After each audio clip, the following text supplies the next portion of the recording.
नमस्कार दोस्तों, इस वीडियो में हम बात करेंगे निर्वाचन आयोग, केंद्र राज्य संबंध में स्थानीय स्वशासन, आपात उपवन तथा समितियां। इतने चैप्टर यहाँ पर कवर करेंगे। ठीक है, चलिए देख लेते हैं। पहला सवाल पूछा गया है कि लोकतंत्र और विकास के लिए पंचायती राज संस्थाओं के पुनः स्थापना के लिए राजीव गांधी द्वारा 1986 में गठित समिति का क्या नाम था। तो 1986 में कौन सी आती है भाई? तो ये आती है LM सिंघवी समिति आती है। ठीक है, अशोक मेहता समिति तो 77 में आती है, GV के राव 85 में, बलवंत राय मेहता समिति 1957 में आती है। ठीक है कुछ थोड़ा इसके बारे में देख लेते हैं। LM सिंघवी समिति ने सुझाव दिया कि पंचायती प्रणाली को संवैधानिक वैधता दी जानी चाहिए, स्वतंत्र एवं निष्पक्ष चुनाव कराने का प्रस्ताव दिया। इस समिति ने स्थानीय निकायों के लिए वित्तीय स्वायत्तता हासिल करने की योजना बनाई। अशोक मेहता समिति अगर बात कर लेते हैं, इसने त्रिस्तरीय की जगह पे 2 स्तरीय पंचायत के गठन का सुझाव दिया था। ठीक है, किसने? अशोक मेहता। GV के राव जो समिति थी, इसके समिति का मुख्य कार्य ग्रामीण क्षेत्रों के विकास एवं गरीबी उन्मूलन से संबंधित प्रशासनिक व्यवस्था की समीक्षा करना। अच्छा, यानी GV के राव से क्या संबंधित था? तो इनका था ग्रामीण क्षेत्रों के विकास एवं गरीबी उन्मूलन से संबंधित था। बलवंत राय मेहता पता है आपको, त्रिस्तरीय की बात करी थी, इन्होंने 3 स्तर की बात करी थी। अगला सवाल है 1976 में 42वें संविधान संशोधन द्वारा भारतीय संविधान की प्रस्तावना में कौन से शब्द जोड़े गए थे? तो ये समाजवादी और धर्मनिरपेक्ष शब्द जोड़े गए थे। ठीक है, समाजवादी का अर्थ क्या होता है कि केवल जाति, रंग, पंथ, लिंग, धर्म, भाषा के आधार पर भेदभाव की अनुपस्थिति है। ठीक है, धर्मनिरपेक्ष का तो पता है किसी धर्म या विशेष का पालन न करके अपितु सभी धर्मों को समान आस्था रखना। लोकतांत्रिक एक ऐसी प्रणाली है जिसमें जनता अपनी इच्छा से अपना प्रतिनिधि चुनती है। ठीक है, गणतंत्र का मतलब क्या होता है? इसका अर्थ है भारत का शासन भारत की जनता द्वारा चुने गए गणों द्वारा भारत की जनता को आधार मानकर किया जाएगा। अच्छा, गणतंत्र का मतलब यही है कि बड़े से बड़ा पद जो होगा वो प्रत्यक्ष या अप्रत्यक्ष रूप से चुना जाएगा। ठीक है, ये तो आपको पता है भाई साहब। ठीक है,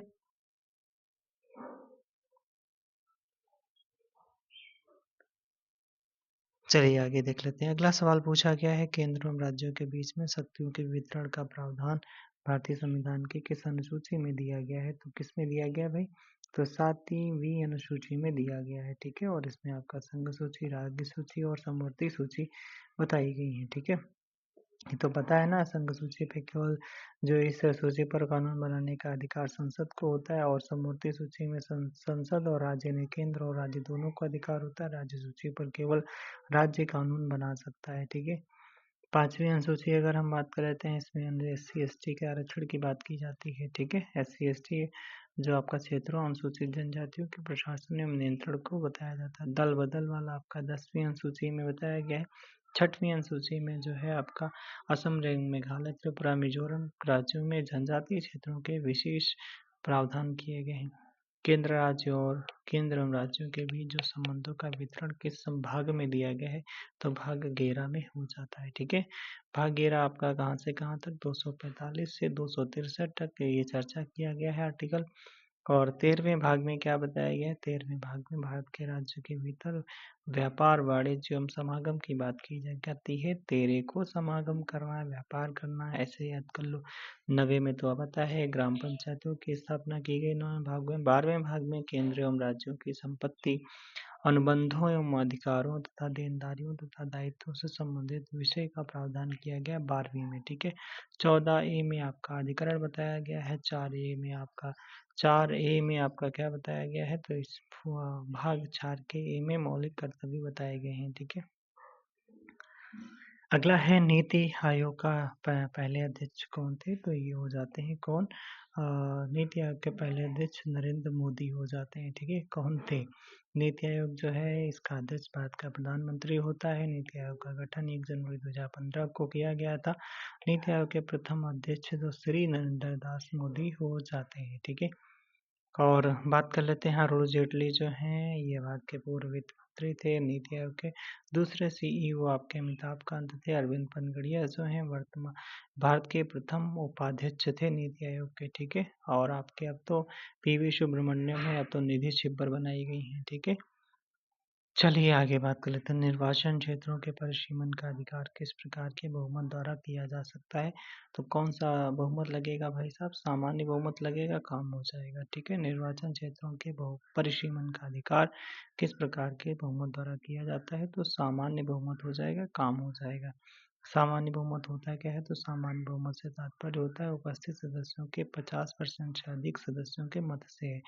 इसके माध्यम से किसी राज्य का नाम बदलना, सांसदों के वेतन और भत्तों में संशोधन करना, नए राज्यों का गठन करना आदि प्रावधान इसमें देखने को मिलते हैं, ठीक है। पूर्ण बहुमत क्या होता है? पूर्ण बहुमत मतलब ये होता है भाई साहब कि इस बहुमत के द्वारा विधानसभा जो होती है, संसद सभा के कुल व उपस्थित सदस्य संख्या के 2/3 सदस्यों के समर्थन से विधेयक पारित होता है। प्रभावी बहुमत क्या होता है? संसद में उसी समय उपस्थित सदस्यों की संख्या की प्रभावी शक्ति से 50% अधिक। अच्छा, प्रभावी बहुमत ये होता है उसी करंट टाइम जो अगर जितने बंदे हैं उनमें से 50% से ज़्यादा वोटिंग होनी चाहिए, ठीक है। विशिष्ट बहुमत तो आपको पता है इसमें आधे राज्यों का अनुमोदन होना चाहिए, ठीक है। कह रहा है कि 50% से अधिक जो आपका सदन के सदस्यों से 50% से अधिक और वहाँ उपस्थित और मतदान करने वाले सदस्यों के 2/3 बहुमत होना चाहिए, ठीक है। यानी 50% सदस्य जो हैं 50% से अधिक, जहाँ सदन के 50% से अधिक वहाँ और वहाँ उपस्थित मतदान करने वाले सदस्यों के 2/3 बहुमत होना चाहिए, वो विशिष्ट बहुमत होता है, ठीक है। चलो आगे। यदि राष्ट्रीय आपातकाल के कारण लोकसभा की अवधि बढ़ा दी जाती है, ठीक है भाई साहब, लोकसभा की अवधि बढ़ा दी जाती है, तब जब आपातकाल समाप्त हो जाता है तो बढ़ी हुई अवधि कितने समय तक रहेगी? तो कितने समय तक रहेगी? 6 महीने तक रहेगी, ठीक है। चलो देख लेते हैं। राष्ट्रीय आपातकाल भारत के का राष्ट्रीय आपातकाल के कारण लोकसभा की अवधि बढ़ा दी जाती है और यह आपातकाल समाप्त हो जाता है। जब आपातकाल समाप्त हो जाता है तो बढ़ी हुई अवधि 6 महीने होती है, ठीक है। और राष्ट्रीय आपातकाल आर्टिकल 352 के तहत बताया गया है। अभी तक राष्ट्रीय आपातकाल की घोषणा 3 बार की गई है। कब कब की गई है? तो की गई है भारत चीन युद्ध 1962 में, भारत पाकिस्तान युद्ध 1971 में, और आंतरिक अशांति के आधार पर 1975 और 77 तक लगाया गया था। 75-77 तक। आपातकाल का उपबंध भारत शासन अधिनियम 1935 से लिया गया है और राष्ट्रीय आपातकाल लागू होने के बाद अनुच्छेद 19 में दिए गए अधिकार निलंबित हो जाते हैं। और किसमें निलंबित नहीं? 20-21 वाले जो आपके दिए गए हैं वो निलंबित नहीं किए जाते हैं। भारतीय संविधान का कौन सा अनुच्छेद है जो जम्मू कश्मीर को विशेष दर्जा दिए जाने से संबंधित है? तो आर्टिकल आपका 370, लेकिन इसे हटा दिया गया है। तो चलिए देख लेते हैं। आर्टिकल 370 जम्मू कश्मीर के अधिकारों के लिए स्वायत्तता प्रदान करता है। एक ऐसा राज्य था जिसका अपना अलग संविधान था। 26 जनवरी 1957 को जम्मू कश्मीर का संविधान लागू हुआ था, ठीक है। देख लेते हैं यहाँ पर। अच्छा, क्वेश्चन नंबर 3 में व्याख्या करी गई, उसको हम आगे देखेंगे। तो राष्ट्रीय आपातकाल आर्टिकल 356, राष्ट्रपति शासन 352 में आपका राष्ट्रीय आपातकाल, 356 में राष्ट्रपति शासन जो आपका स्टेट वगैरह में लगता है, 360 वित्तीय आपातकाल से संबंधित हो जाता है। श्रीमती इंदिरा गांधी द्वारा लगाए गए आपातकाल के दौरान अभिनीत को महत्वपूर्ण और बड़ी संख्या वाले परिवर्तनों की वजह से मिनी संविधान संशोधन के रूप में माना जाता है। तो आपका ये कौन सा 42वां संविधान संशोधन हो जाता है, ठीक है। 42वें संविधान संशोधन में भाई साहब क्या क्या हुआ था तो देख लेते हैं एक ही बार में। 42वां संविधान संशोधन 1976 में के द्वारा प्रस्तावना में 3 नए शब्द समाजवाद, धर्मनिरपेक्ष, अखंडता जोड़े गए।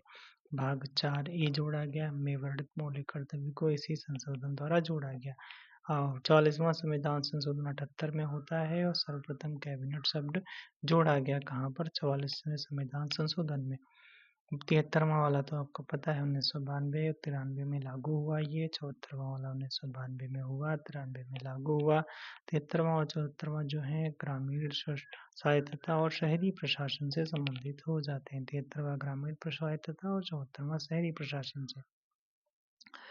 राजनीतिक दलों को, भारत में राजनीतिक दलों को मान्यता किसके द्वारा दी जाती है? तो ये दी जाती है किसके? चुनाव आयोग के द्वारा दी जाती है।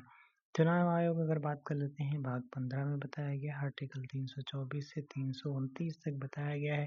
भारतीय निर्वाचन आयोग के पास विधानसभा, लोकसभा, राज्यसभा, राष्ट्रपति, उपराष्ट्रपति, विधान परिषद के चुनाव से संबंधित शक्ति होती है। शक्ति तो होती है बिल्कुल।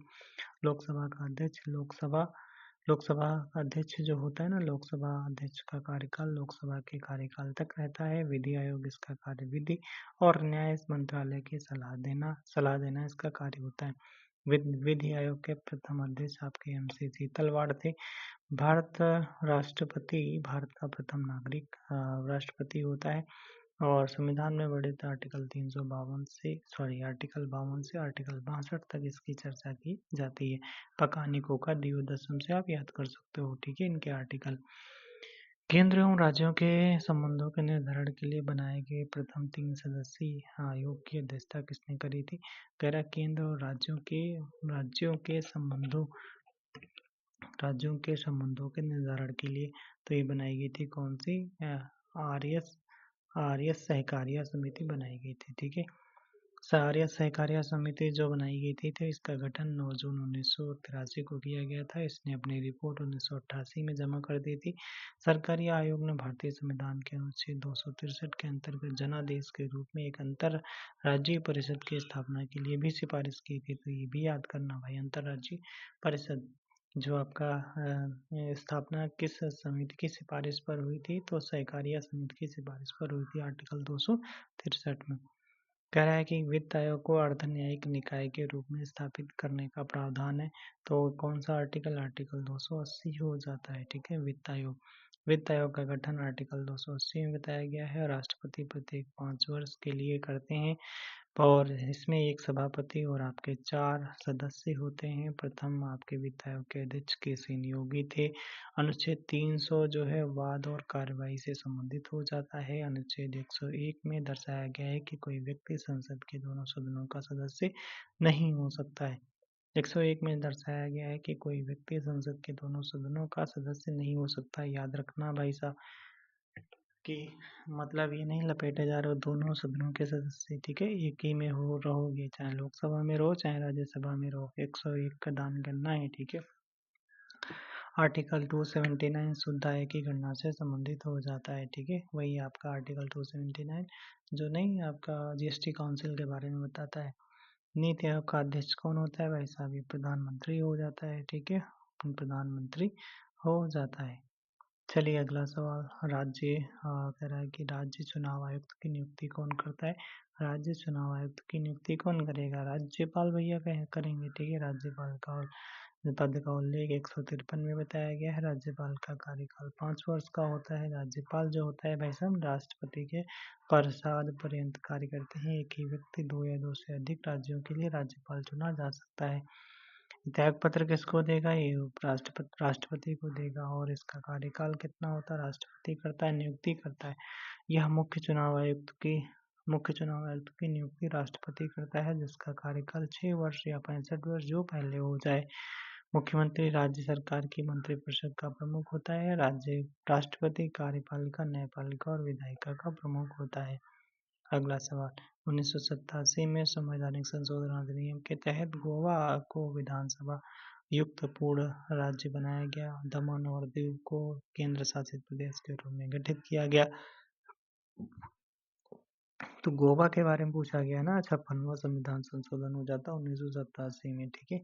इसी में क्या हुआ था? गोवा को पूर्ण राज्य का दर्जा दिया गया और दमन और दीव को नए केंद्र शासित प्रदेश के रूप में गठित किया गया। 55वां लो आपको याद करना पड़ेगा, ये 1986 में पारित होता है। अरुणाचल प्रदेश को राज्य बनाने के लिए 371 ऐसे जोड़ा गया, ठीक है। अच्छा 371 ए बता सकते हो क्या? क्यों भाई 371 ए? तो ये आपका 371 ए नागालैंड से संबंधित है। 52वां संविधान संशोधन 1985 का है, यह दल बदल विरोधी कानून हो जाता है। 57वां संविधान संशोधन 1987 में होता है।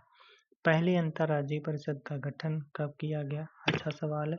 तो पहली अंतर्राज्यीय परिषद का भाई साहब गठन ये आपका 1990 में किया गया। और आर्टिकल कौन सा? 263 हो जाता है। आर्टिकल 263 सहकारी आयोग की सिफारिश पर ही किया गया था। ऊपर हम लोगों ने पढ़ा था अभी ना, वही ठीक है। केंद्र राज्य संबंध बताया था इन्होंने, और अंतर्राज्यीय परिषद के गठन करने की बात भी करी थी 1990। इसका सही उत्तर हो जाता है। एक परिषद का एक अध्यक्ष भारत का प्रधानमंत्री होता है। इस परिषद का अध्यक्ष भारत का प्रधानमंत्री होता है। अच्छा, इस परिषद के माध्यम से सभी केंद्र और राज्यों के मध्य सहयोग एवं समझ को बढ़ावा दिया जाता है। ठीक है। प्रशासनिक सुधार आयोग की प्रारंभ में अध्यक्षता के द्वारा की गई थी। किसके द्वारा की गई थी? मोरारजी देसाई के द्वारा की गई थी। प्रशासनिक सुधार आयोग जो था ना, वो आरंभ 1966 में होता है, मोरारजी देसाई की अध्यक्षता में हुआ। इस आयोग ने लोक सेवाओं में कार्यकुशलता और ईमानदारी के उच्च स्तर को प्राप्त करने के लिए सुझाव दिए। और वीरप्पा मोइली द्वितीय प्रशासनिक सुधार आयोग के अध्यक्ष बने थे। ठीक है भाई साहब, अगला सवाल पूछा गया है। राजभाषा अधिनियम की धारा 3 के माध्यम से संघ के राजकीय कार्यों के लिए अंग्रेजी भाषा के निरंतर इस्तेमाल की माल को किस वर्ष में लागू किया गया था? तो 1965 में लागू करा गया था। देख लेते हैं थोड़ा सा। भारतीय संविधान के भारतीय संविधान के अनुसार राजभाषा अधिनियम 1963 के विषय में धारा 3 जनवरी 1965 के 26वें दिन लागू हुई। अच्छा, संसद के अधिनियम के अनुसार अंग्रेजी भाषा को अनिश्चित काल की अवधि के लिए भारत की सह भाषा घोषित कर दिया गया। अंग्रेजी को 15 वर्ष के लिए कामकाज की भाषा के रूप में सभी कार्यालयों में प्रयोग करने की स्वीकृति मिली थी। पंचायती राज संस्था की स्थापना करने वाला पहला भारतीय राज्य कौन सा था? पहला राज्य हो जाता है राजस्थान का नागौर जिला हो जाता है। ठीक है। 2 अक्टूबर 1959 को राजस्थान के नागौर जिले में पंचायती राज प्रणाली की शुरुआत हुई। इस संस्था का कार्य आर्थिक विकास करना, राज्य सरकार तथा केंद्र सरकार की योजना को लागू करना। कह रहा है कि कौन सा अनुच्छेद हिंदी को संघ की राजभाषा का दर्जा देता है? तो आर्टिकल कौन सा हो जाता है? 343 हो जाता है। ठीक है। 343 कहता है, क्या कहता है कि संघ की राजभाषा हिंदी होगी और लिपि क्या होगी? देवनागरी होगी। भारतीय संविधान में 22 आधिकारिक भाषाओं का उल्लेख किया गया है। 243 के ए में बताया गया राज्य वित्त आयोग, 243 के आई में बताया गया है क्या? राज्य वित्त आयोग का गठन किया गया है। और 223 में क्या बताया गया? 223 में कहा गया है कि के अनुसार संघ लोक सेवा आयोग का कर्तव्य है कि वह राष्ट्रपति की आयोग द्वारा किए गए कार्य के विषय में प्रतिवेदन देना। ठीक है। अनुच्छेद 234 में जिला न्यायाधीशों से अलग किसी व्यक्ति को राज्य की न्यायिक सेवा में नियुक्ति उस व्यक्ति के राज्यपाल द्वारा की जाएगी। अच्छा, नियुक्ति राज्यपाल द्वारा की जाएगी। ठीक है। जिला न्यायाधीश। राष्ट्रीय विकास परिषद की स्थापना कब होती है? राष्ट्रीय विकास परिषद की स्थापना 1900 वही एनडीसी पूछा गया ना, नेशनल डेवलपमेंट काउंसिल, 6 अगस्त 1952 को की जाती है। इसका प्रधान अध्यक्ष आपका प्रधानमंत्री होता है। यह गैर संवैधानिक सलाहकारी निकाय है जो केंद्र और राज्य की सिफारिश से करता है। राज्य परिषद को कहा जाता है, राज्य की जो परिषद होती है ना, उसे क्या कहते हैं? राज्यों की परिषद कहते हैं। ठीक है। सी वाला उत्तर सही है। राज्य परिषद को राज्यों का परिषद कहा जाता है और इसका कार्यकाल 6 वर्ष का होता है। संसद किसी भी राज्य की राज्य परिषद को भंग कर सकती है। संसद के लिए संविधान के भाग 3 में संवैधानिक प्रावधान है और इसके तहत आर्टिकल 79 से 122 तक प्रावधान किया गया है। भारतीय संविधान का अनुच्छेद 40 कहता है ग्राम पंचायतों के गठन की बात की जाती है। सी वाला उत्तर सही है। ठीक है। 44 तो पता है। समान नागरिक संहिता 24 में बताया गया बाल श्रम की रोकथाम के लिए, और नगर पालिका का जो उल्लेख किया गया 243 पी से 243 जड ये तक चर्चा की गई है। भारत के मुख्य चुनाव आयुक्त की नियुक्ति कौन करता है? तो भाई साहब राष्ट्रपति करेगा, हल्का फुल्का काम थोड़ी ना है। और ये आर्टिकल केंद्र राष्ट्रपति का कार्यकाल जो है अनुच्छेद 56 में बताया गया है। केंद्र की कार्यपालिका शक्ति अनुच्छेद 53 के तहत राष्ट्रपति में निहित होती है और राष्ट्रपति देश की सर्वोच्च सेनाओं का सेनापति होता है। राष्ट्रपति अनुच्छेद 72 के तहत मृत्युदंड या क्षमादान कर सकता है। भारत का मुख्य न्यायाधीश, इसकी नियुक्ति राष्ट्रपति द्वारा की जाती है। इसके संसद के 3 अंग होते हैं। कौन से? राष्ट्रपति, लोकसभा और राज्यसभा होते हैं। प्रधानमंत्री को शपथ राष्ट्रपति दिलाता है। प्रधानमंत्री अपना त्याग पत्र राष्ट्रपति को देता है। ठीक है। कैग किन खातों का पर्यवेक्षण करता है? सार्वजनिक क्षेत्र, उपक्रम या केंद्रीय एजेंसियों के? गलत बात है, ये सही है। केंद्र सरकार एवं राज्य सरकार तथा वित्तीय सहायता प्राप्त तथा अन्य सरकारी संस्थानों की जो जांच करता है वो कैग करता है। ठीक है, सीएजी करता है। सीएजी जो है वो आपका यानी नियंत्रण एवं महालेखा परीक्षक जो होता है ना भाई साहब, वो आपका 148 में बताया गया है। सीएजी का कार्य क्या होता है? केंद्र एवं राज्य सरकार तथा वित्तीय केंद्र व राज्य सरकार व वित्तीय सहायता प्राप्त सरकारी संस्थान के खातों का लेखा परीक्षण करता है। सीएजी केंद्र स्तर की अपनी रिपोर्ट राष्ट्रपति को सौंपता है और राज्य स्तर की रिपोर्ट राज्यपाल को सौंपता है। पंचायतों की शक्तियां, अधिकारों एवं कर्तव्यों को संविधान की 11वीं अनुसूची में शामिल किया गया। तो 73वां संविधान संशोधन के माध्यम से 1992 में और 93 में पारित हुआ था। ठीक है। 11वीं अनुसूची में 73वां संविधान संशोधन अधिनियम पारित किया गया था और यह संशोधन अधिनियम 1992 में बना। इसी संशोधन अधिनियम के तहत संविधान का भाग 9 जोड़ा गया और भाग 9 जोड़ा गया। ठीक है। 92वां संविधान संशोधन अधिनियम 2003 में बना, जिसके अंतर्गत बोडो, डोगरी, मैथिली, संथाली भाषाओं को जोड़ा गया। ठीक है। अगला है 74वां संविधान संशोधन जो है अधिनियम 1900 जो आपका 92-93 का ही है। इसमें 12वीं अनुसूची जोड़ी गई। 69वां संविधान संशोधन अधिनियम याद रखना, यह संविधान संशोधन अधिनियम 1991 हुआ। इसके अंतर्गत केंद्र शासित प्रदेश दिल्ली को एनसीआर राष्ट्रीय राजधानी क्षेत्र घोषित करा गया था 1991। ठीक है। अगला है केंद्र एवं राज्यों के संबंधों के निर्धारण के लिए बने दूसरे आयोग की अध्यक्षता किसने करी थी? अभी ऊपर पढ़ा गया था ना हम लोगों ने, एसआर सहकारी आयोग हो जाता है, एसआरएस सहकारी आयोग। देखो, एमएम पुंजी आयोग ने केंद्र एवं राज्यों के बीच विभिन्न मुद्दों की जांच जैसे पंचायती राज संस्था, राज्यपाल की भूमिका तथा आपातकालीन प्रावधान आदि। इस आयोग का गठन 2007 में किया गया था। एसके धर समिति जो है 1948 में एसके धर की अध्यक्षता में आई थी। पीवी राजमन्नार समिति केंद्र एवं राज्यों के संबंधों के बीच में आई थी और पहले के आरएस सरकारिया का गठन 1983 में केंद्र एवं राज्यों के बीच शक्तियों के बंटवारे की जांच करने के लिए किया गया था। ठीक है। मुख्य निर्वाचन आयुक्त को उनके पद से कौन हटा सकता है? हल्का फुल्का काम नहीं है। कौन हटाएगा? राष्ट्रपति हटा सकता है। ठीक है, सही है ना, राष्ट्रपति हटा सकता है। ठीक है। भारत के मुख्य निर्वाचन आयुक्त को उच्चतम न्यायालय के न्यायाधीशों को हटाने की प्रक्रिया के अनुसार पद से हटाया जा सकता है। ठीक है। तो मतलब क्या था इसका? सी वाला उत्तर तो सही है। हाँ, ठीक है। और हाँ, कैसे हटाया जाएगा? हटाया जाएगा ना, जो वो हटाया जाएगा जो मुख्य न्यायाधीश होते हैं ना, वैसे हटाया जाएगा।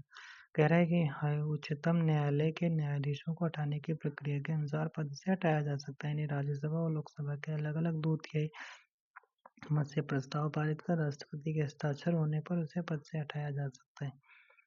केंद्रीय मंत्रिपरिषद सामूहिक रूप से संसद के निम्न सदन यानी लोकसभा के प्रति उत्तरदायी होती है और राष्ट्रपति पद के लिए आपके 35 साल एज होनी चाहिए, तभी लड़ सकते हो चुनाव, ऐसे नहीं लड़ोगे।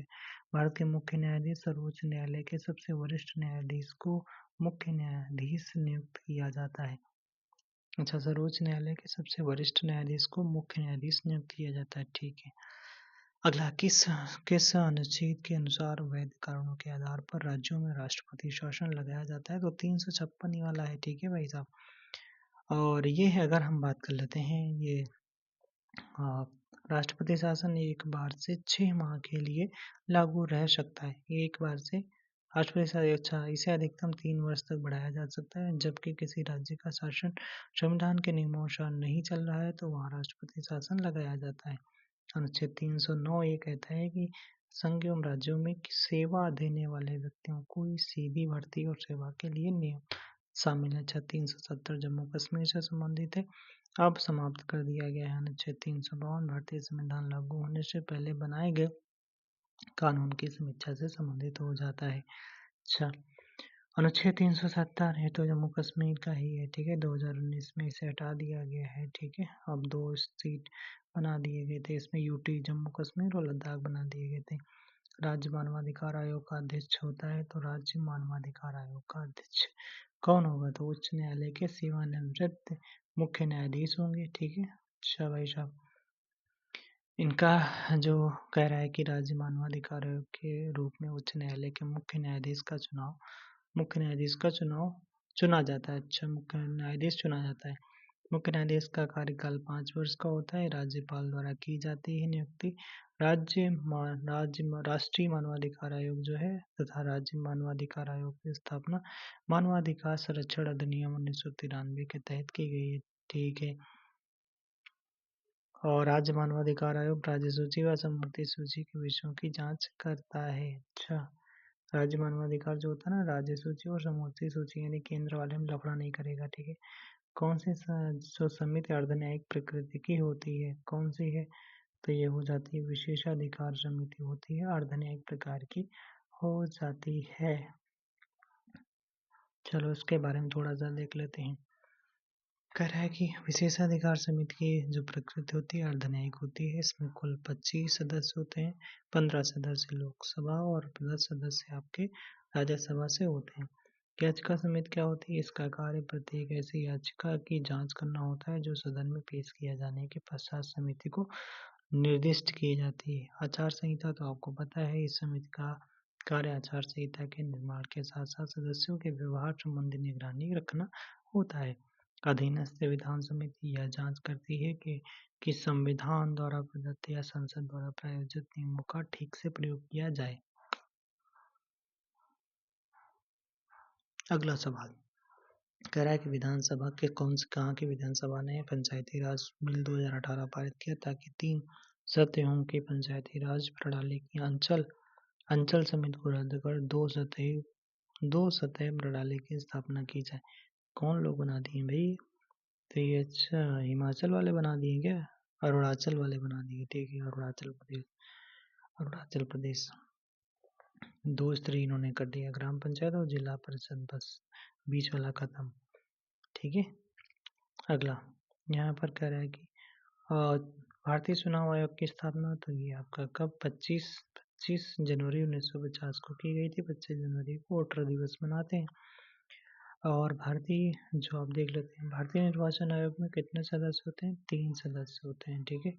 एक मुख्य निर्वाचन आयुक्त होता है और 2 अन्य होते हैं उनके सहयोगी। मुख्य निर्वाचन आयुक्त और अन्य निर्वाचन आयुक्त की नियुक्ति राष्ट्रपति करेगा।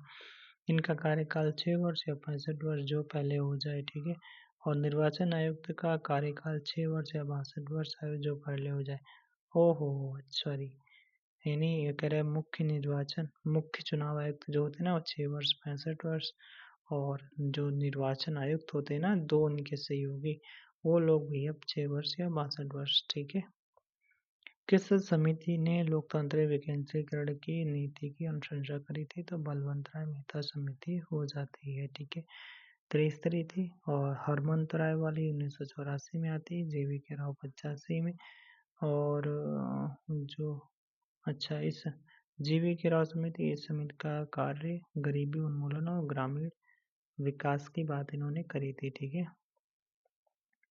अशोक मेहता तो पता ही है आपको, इन्होंने 2 स्तरीय बताया था, ठीक है। और 1977 में आई थी। 243 सी किससे संबंधित है? सी यार की पूछ रहा है, प्रणालियों में एक थोड़ी ना होगा, संरचनाओं से संबंधित पंचायतों की संरचना से, ठीक है। 243 सी, ठीक है, ये आपका पंचायतों की संरचना से संबंधित है। और 6 से कम आयु के बच्चों की प्रारंभिक देखभाल और शिक्षा का प्रावधान आर्टिकल 45 में।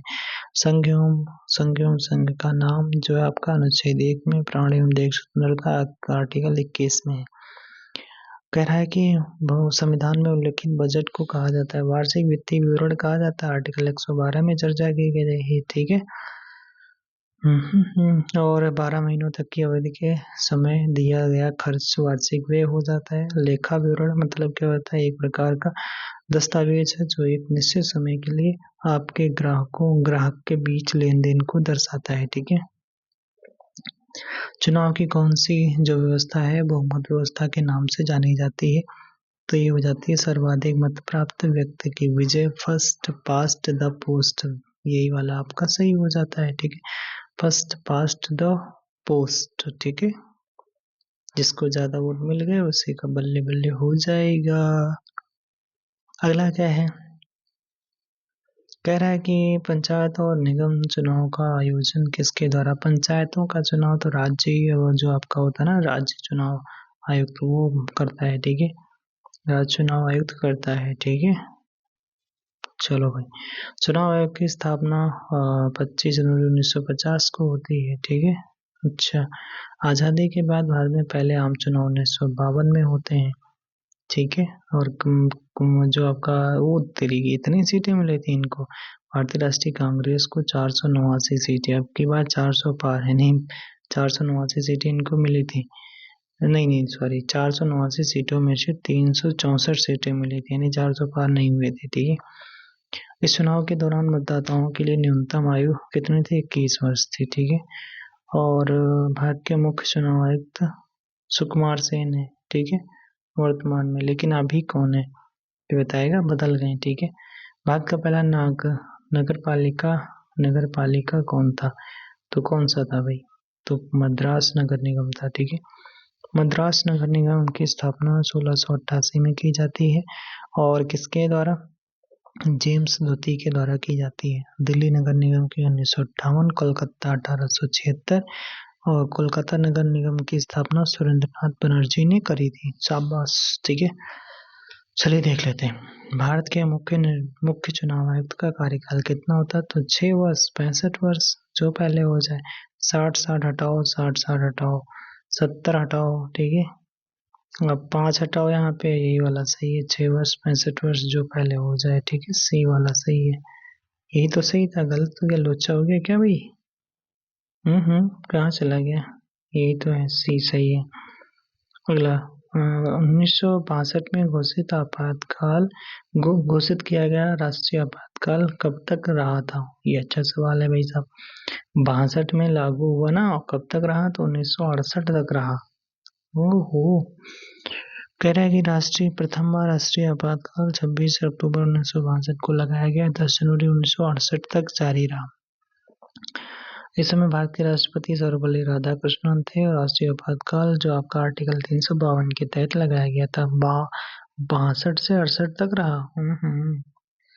चलो भाई आगे। और संसद को राष्ट्रीय आपातकाल के लिए प्रस्ताव 1 माह में पारित करना होता है, ठीक है? 1 माह, ठीक है?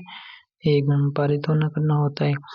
राष्ट्रीय आपातकाल एक बार में 6 माह तक लागू रह सकता है, यानी 6 माह करके बढ़ाया जाता रहा होगा। कौन सा केंद्र शासित प्रदेश नहीं है? असम नहीं है, ठीक है? बाकी तो सभी दिख रहे हैं, इसमें साफ साफ दिख रहे हैं।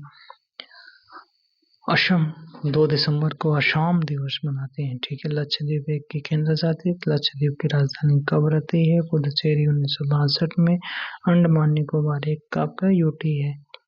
केंद्र शासित प्रदेश दिल्ली में कितने संसदीय निर्वाचन क्षेत्र हैं? तो 7 हो जाते हैं, ठीक है? 7 की 7 सीटें भाजपा ने अब की बार जीत ली हैं, ठीक है? और दिल्ली से राज्यसभा में 3 सदस्यों का निर्वाचन होता है और लोकसभा से दिल्ली में 7 होते हैं, ठीक है? लोकसभा और राज्यसभा संसद के 2 सदन है, ठीक है? ये तो ऊपर चर्चा कर चुके हैं। आर्टिकल 79 में संसद है, 80 में राज्यसभा, 81 में लोकसभा हो जाती है। कैसे याद करते हैं इसको? सरला से 79 में संसद है और राज्यसभा आपका 80 में और लोकसभा 81 में, ठीक है? भारतीय मुख्य निर्वाचन आयुक्त का चुनाव किसके द्वारा होता है? मुख्य, ये तो है राष्ट्रपति करता है ना इसको, ठीक है? ओके, चलो आगे। यदि कोई राज्य संवैधानिक तरीके से नहीं चल रहा है तो विफल होता है, तो वहाँ राज्य आपातकाल लागू किया जा सकता है। इनमें से कौन सा राज्य आपातकाल की घोषणा कर सकता है? राष्ट्रपति करेगा, ठीक है? 356 के तहत। ओके। और राज्यपाल की नियुक्ति राष्ट्रपति करता है। राष्ट्रपति 2 या 2 से अधिक राज्यों के लिए एक राज्यपाल नियुक्त कर सकता है। बिल्कुल ठीक है। आगे कुछ और सवाल देख लेते हैं। क्या सवाल पूछा गया है? भारत में राष्ट्रीय आपातकाल अब तक कितनी बार लागू हुआ? 3 बार लागू हुआ। ठीक है, 3 बार। कब कब? पहला लागू हुआ था 62 में चाइना युद्ध, 71 में पाक युद्ध, 77 में आंतरिक अशांति के कारण। ठीक है। नगर पालिका का सदस्य बनने के लिए आवश्यक न्यूनतम आयु कितनी होनी चाहिए? 21 साल होनी चाहिए। प्रधानी का चुनाव लड़ने के लिए भी 21 साल होनी चाहिए। नगर पालिका सदस्य बनने के लिए 21 वर्ष होने चाहिए। नगर पालिका एक प्रशासनिक इकाई होती है। इसका कार्य जल आपूर्ति, साफ सफाई, पर्यावरण संरक्षण, गरीबी उन्मूलन। नगर निगम का कार्यकाल 5 वर्ष का होता है। नगर निगम का जो प्रमुख होता है ना, वह सब महापौर होता है।